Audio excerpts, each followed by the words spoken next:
Hi, I'm Dominica. Dominica, what languages can you speak? Polish and English.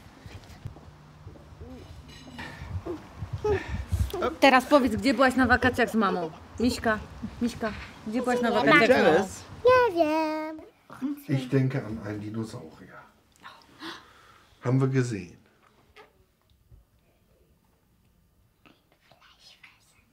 Ja, ein Fleischfresser. Allosaurus. Der Allosaurus, genau.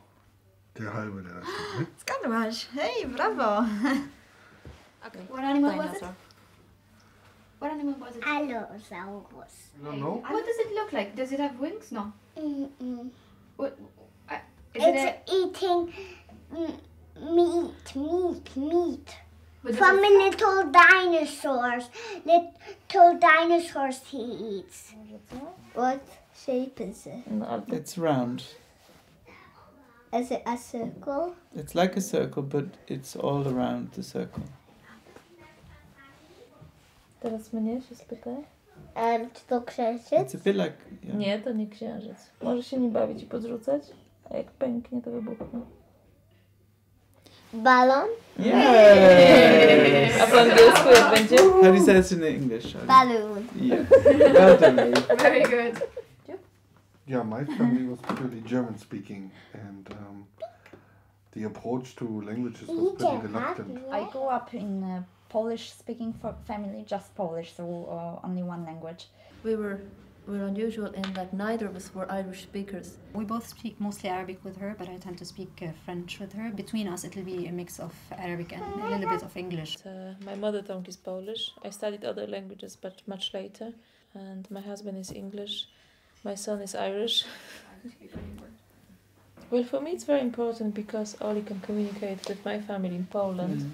But I also believe that it's something that comes naturally, and I thought it would be really something we would have missed as a chance for him to be bilingual. When you have more than one language, when you go on to a third, quite often it might be related to one of the other two. So you have similar word structure and you're used to thinking in them sort of terms. She has an easy time learning text and listening. When she's listening to songs or to fairy tales, usually after the 5th and 6th time she knows it by heart. As a parent, having this extra language that me and my children use amongst ourselves, it helped me to bond as a parent with them and to develop a relation, an extra string to the relationship, if that's what you want to call it. Like, I want her to be able to communicate with her family back home and to read the news and be able to judge on things from like a neutral source, as opposed to me teaching her in my own language or like reading books from one source.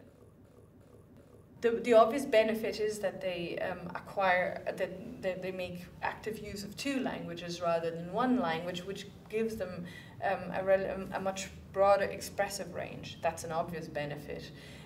The second important thing is that you often find that children who use more than one language, that they also find it much easier to acquire other languages because they have already been able to negotiate these kinds of things.